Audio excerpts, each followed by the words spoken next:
منثورا، اللہ ان کو اس طرح ختم کر دے گا جس طرح ریت کے ذرات جو ہیں اندھیری کے اندر اڑتے ہیں، ایک دھول کی طرح بن جاتے ہیں.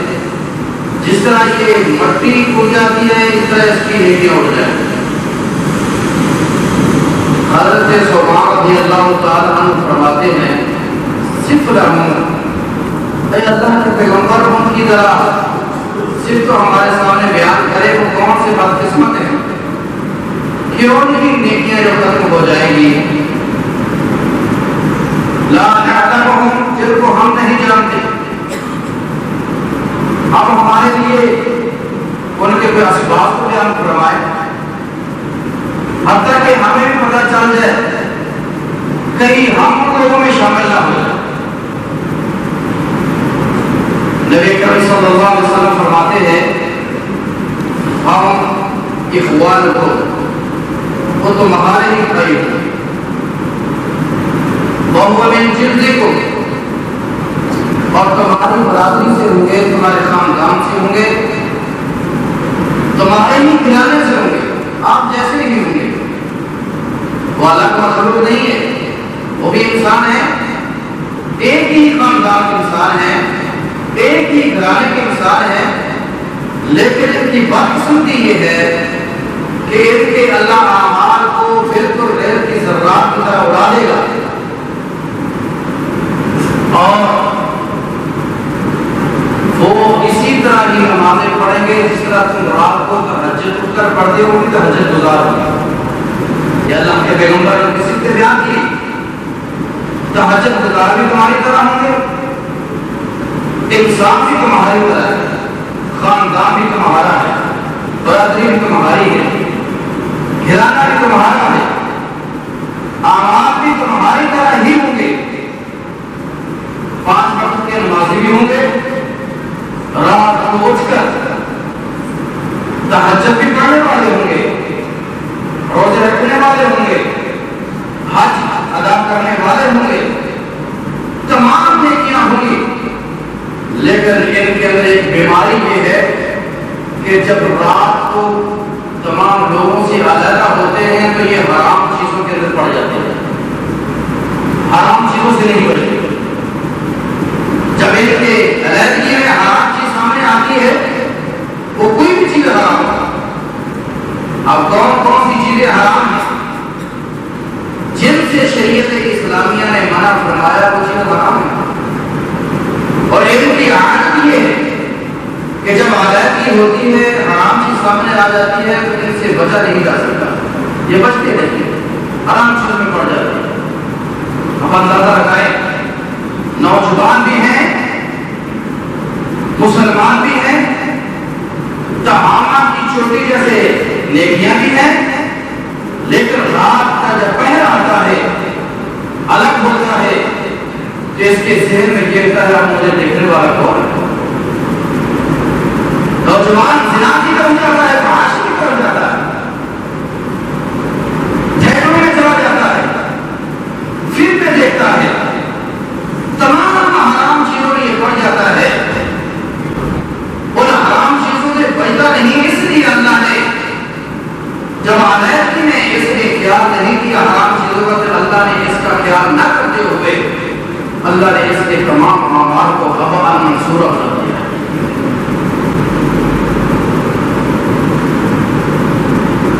عزیز بھائیو، ذرا ہم بھی خیال کریں کہ یہ تمام چیزیں ہمیں شامل تو نہیں ہیں. نبی کریم صلی اللہ علیہ وسلم نے ایک حدیث کے اندر فرمایا ہے لوگ 7 ایسی چیزیں ہیں جو ہلاک کر دینے والی ہیں.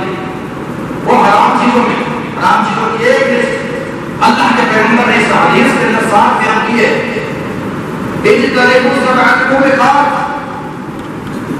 7 ایسی چیزوں سے بچ جاؤ جو انسان کے اعمال کو ختم کر دیتے ہیں، ان کو ہلاکت کی طرف لے جاتے ہیں، کہیں آپ پر بھی نہ پڑ جائے.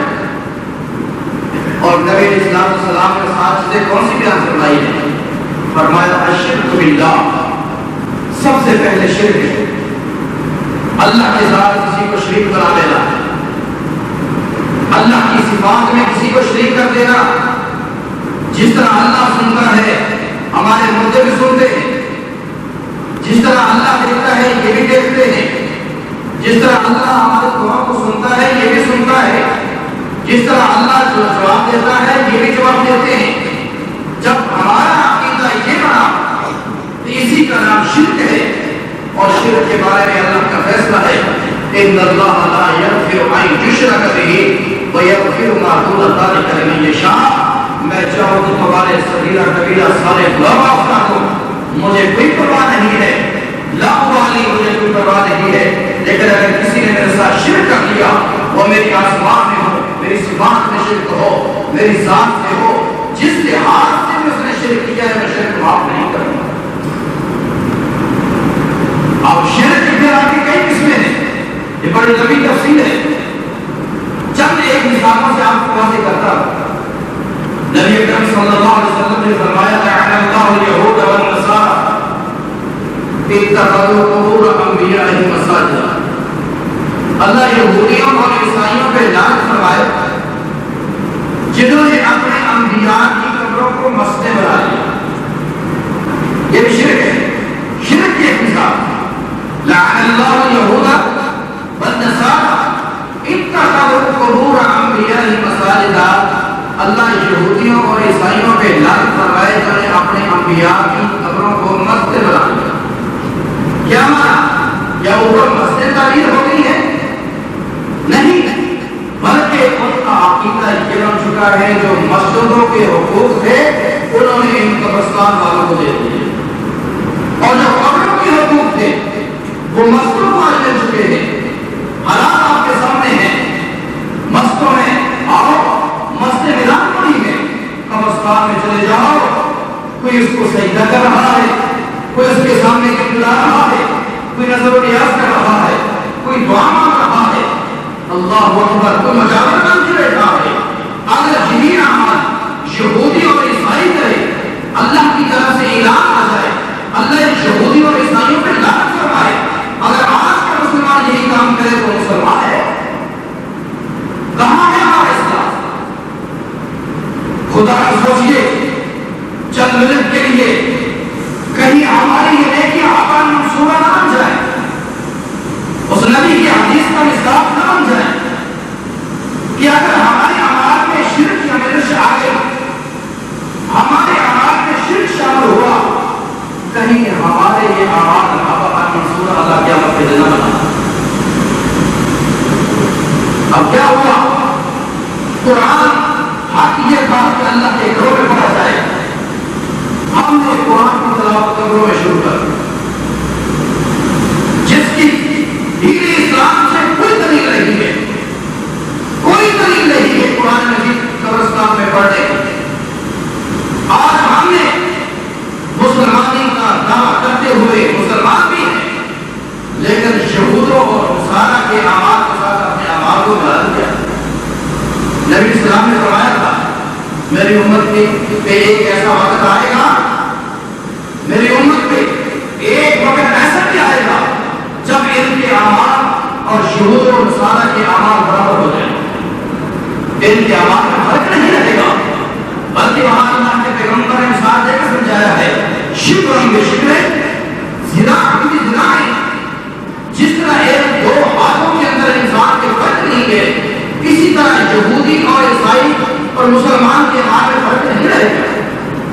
ذراع بذراع، جس طرح یہ ہاتھ مکمل دونوں آدمی ایک آدمی کے دونوں برابر ہیں، جس طرح اس میں ایک سوتر کا فرق نہیں ہے، اسی طرح یہود اور نصارہ اور مسلمانوں کے اعمال میں کوئی فرق نہیں ہے. اور اللہ کے پیغمبر نے ایک اور حدیث میں فرمایا کہ اس طرح جس طرح ان کے اعمال برابر ہو جائیں گے، جس طرح ایک فیکٹری کا جوتا بنانے والا کاریگر ہے، اس کا سچا برابر ہے، دونوں قوم کے جوتے برابر ہوں گے، جس طرح یہ جوتے برابر ہیں ان کے اعمال میں کوئی فرق نہیں رہے گا، اعمال برابر ہوں گے.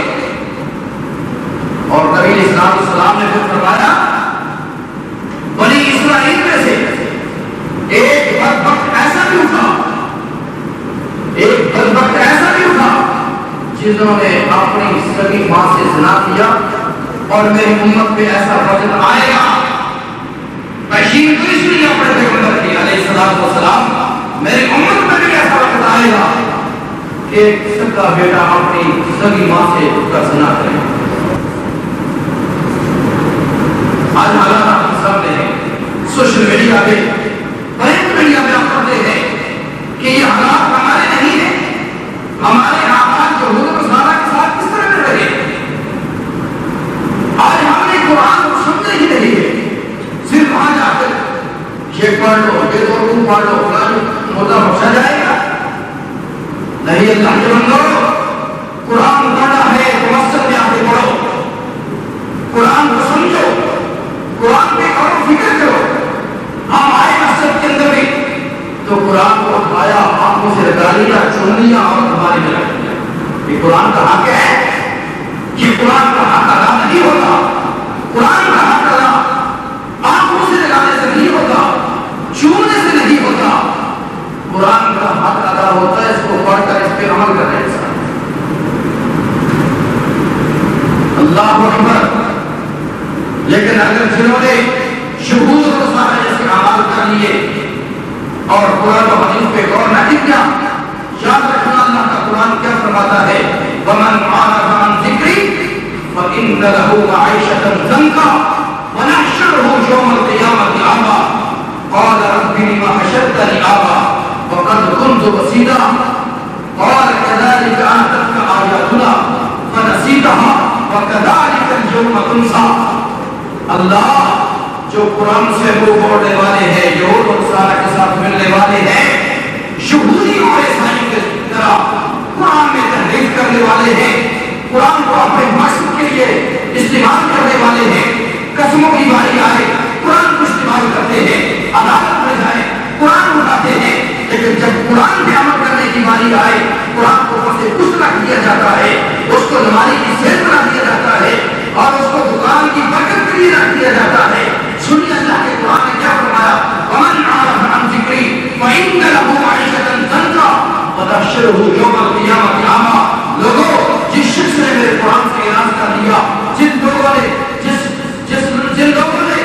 دور کے اندر میرے قرآن سے اعراض کیا ہے، یاد رکھنا میں پھر ان پہ کہے ساری کو مسلط کر دوں گا۔ آج ہم کہتے ہیں آج ہمارے ملک میں فلاں چیز کا بحران ہے، فلاں چیز کا بحران ہے، ہم الزام دیتے ہیں حکومت پر، ہم الزام دیتے ہیں فلاں پہ کہ فلاں کی وجہ سے ہے، فلاں کی وجہ سے ہے، لیکن آپ نے اعمال کو کبھی دیکھا؟ اللہ نے فرمایا تھا من أعرض عن ذکری، جس نے قرآن سے اعراض کیا، فإن له معیشة ضنکا، میں اس کی معیشت کو تنگ کر کے رکھ دوں گا، ان کے اندر کہیں سالی پیدا ہوگا ہی نہیں، مختلف قسم کے قرآن آئیں گے، یہ دنیا کی سزا ہے۔ فرمایا قیامت کے دن بھی اس کی سزا سے نحشرہ یوم القیامہ، اس قرآن سے اعراض کرنے والے کو قیامت کے دن اندر کر کے اٹھاؤ گے۔ قال رب لم حشرتنی اعمیٰ وقد كنت بصیرا، پھر قیامت کے دن جہاں افسوس کنارے لگاتے ہوئے اپنے مالک کے سامنے پیش ہوگا، کہے گا اللہ میں تو دنیا میں دیکھنے والا تھا، میں نے کبھی چشمہ بھی نہیں لگایا تھا، آج تو نے مجھے اندر کر کے جو اٹھایا ہے، وجہ کیا ہے؟ اللہ فرمائے قال كذلك آتتك آیاتنا فنسیتها، تیرے پاس میرا قرآن آیا تو نے اس کی کوئی پرواہ نہیں کی، کوئی پرواہ نہیں کی، اور تو نے قرآن کی کوئی پرواہ نہیں کی، وَكَذَلِكَ الْيَوْمَ تُنسَىٰ، جس طرح تو نے میرے قرآن کو بھلا دیا آج میں نے تجھ کو بھلا کر اندھا کر کے اٹھایا۔ الاشراک باللہ، سارا ہلاک کر دینے والی چیزوں میں سے پہلی چیز شرک ہے۔ شرک کی کئی اقسام ہیں، جس طرح توحید کی اقسام ہے اسی طرح اس کے ساتھ شرک ملاتے جاؤ تو شرک کی اقسام ہے۔ اور نبی اسلام نے فرمایا دوسری چیز جو ہلاک کر دینے والی ہے، اکل المال الیتیم، یتیم کے مال کو کھانا۔ انما یأکلون فی بطونہم نارا وسیصلون سعیرا، مال یتیم کا مال کھانے والا کیا معنی اس سے؟ کیا یتیم کا مال ہمارے پاس امانت کے طور پہ آیا اس کو کھایا ہے؟ ایسے اور بھی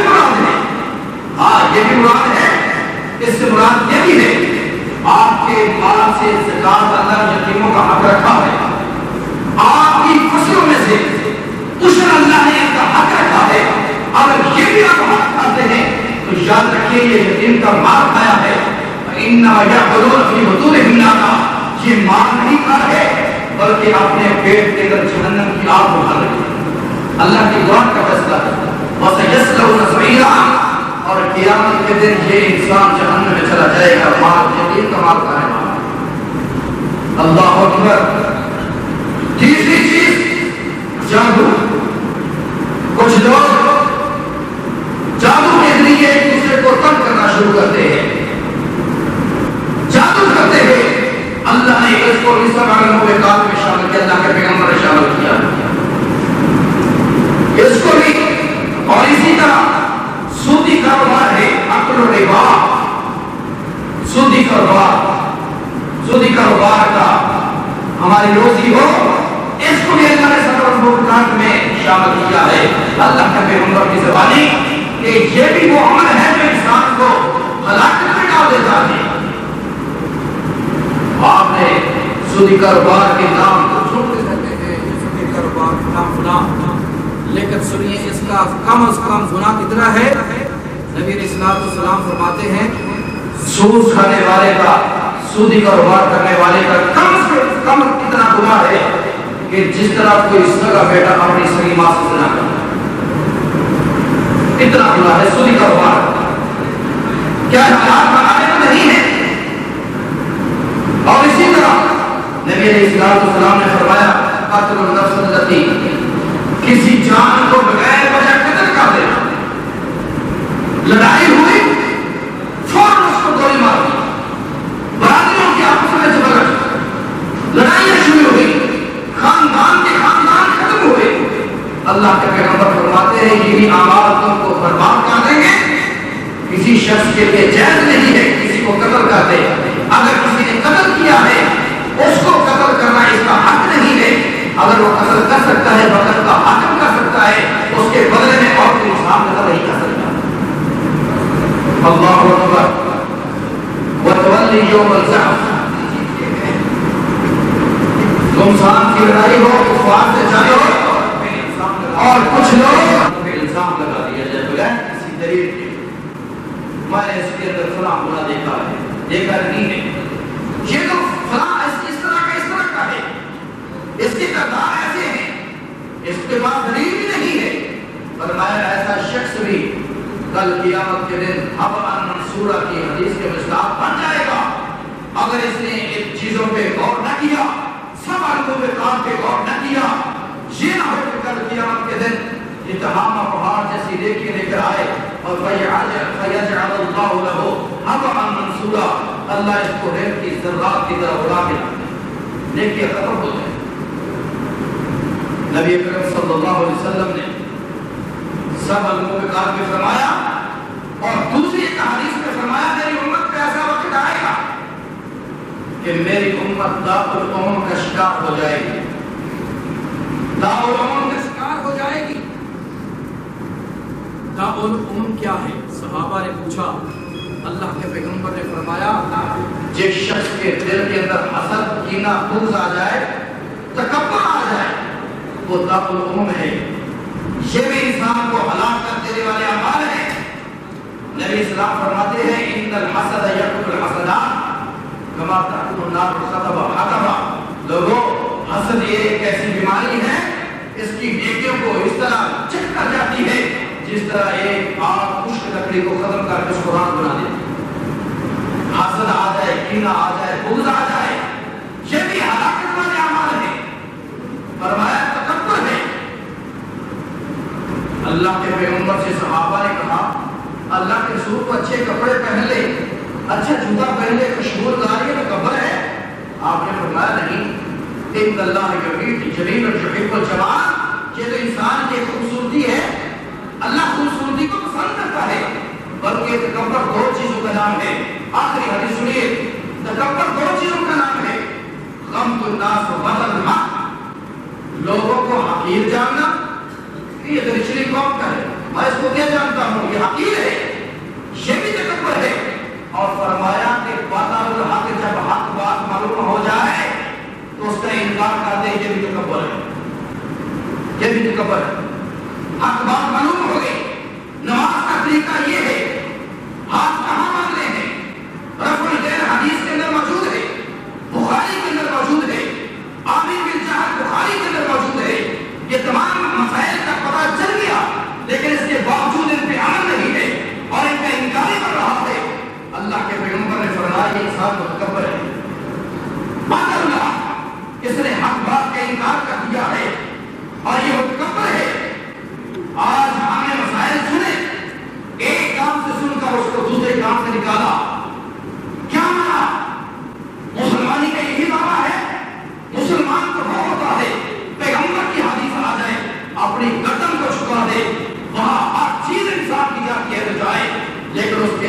اللہ کا قرآن نبی کی سنت نہ جائے.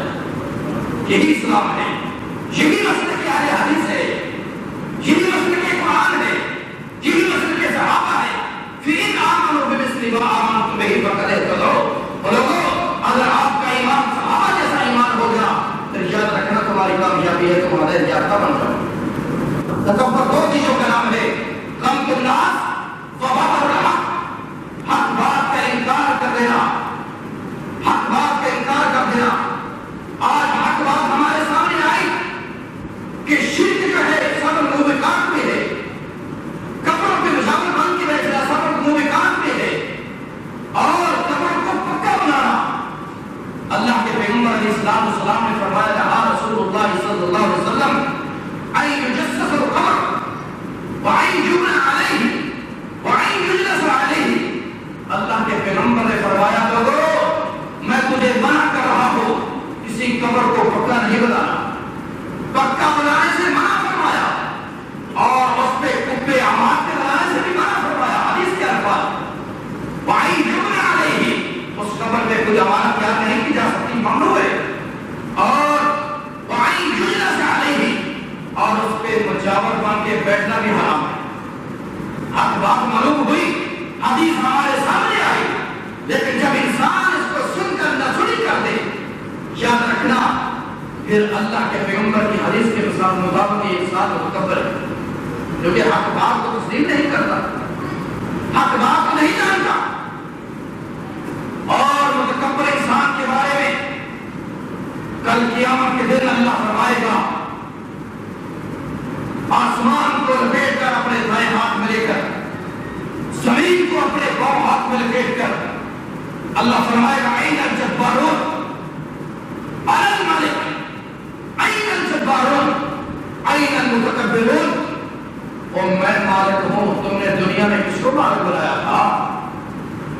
تو نے دنیا میں تکبر کرتے ہوئے حق بات کا انکار کیا ہے, تم متکبر بن گیا تھا, حق بات کا انکار کر دیا ہے. اين الجبارون اين المتکبرون. اور آج معاشر کا میدان ہے, کہاں ہے وہ متکبر, کہاں ہے وہ جبار, کہاں ہے وہ متکبر کرنے والے, حق بات کا انکار کرنے والے. اللہ فرمائے گا قیامت کے دن تمہارا تکبر جہاں تک پہنچا, تم نے کسی کو کچھ نہ سمجھا, نہ قرآن کو سمجھا نہ حدیث کو سمجھا, حق بات کی پہچان ہونے کے بعد اس کا انکار کیا. فرمایا آج بتلاؤ تم وہاں سرکار تھے, تمہاری توتی بولتا تھا, تم علاقے میں بڑے تھے, تیری اجازت کے بغیر کوئی اٹھ نہیں سکتا تھا, قدم نہیں اٹھاتا تھا. اين الجبارون اين المتکبرون لمن الملك اليوم للہ الواحد القہار. بتلاؤ آج بادشاہ کس کی ہے؟ سارے چپ ہو جائیں گے متکبر جبار, سارے تکبر کرنے والے خاموش. اللہ خود جواب دیں گے للہ الواحد القہار. اور لوگوں جس طرح آج بادشاہ میرے مالک کی ہے, اسی طرح دنیا بھی میرے مالک کی بادشاہ ہے. تم نے تکبر کر کے آئے میرے بھائیوں, عقیدے کی اصلاح کیجیے, خدا کا سوچیے, حق بات پہ حق بات کی پہچان کیجیے. یہی اسلام ہے, یہی اسلام ہے, یہی قرآن کہتا ہے, یہی حدیث کہتی ہے. اللہ سے دعا ہے کہ اللہ مجھے اور آپ کو عمل کی توفیق عطا فرمائے.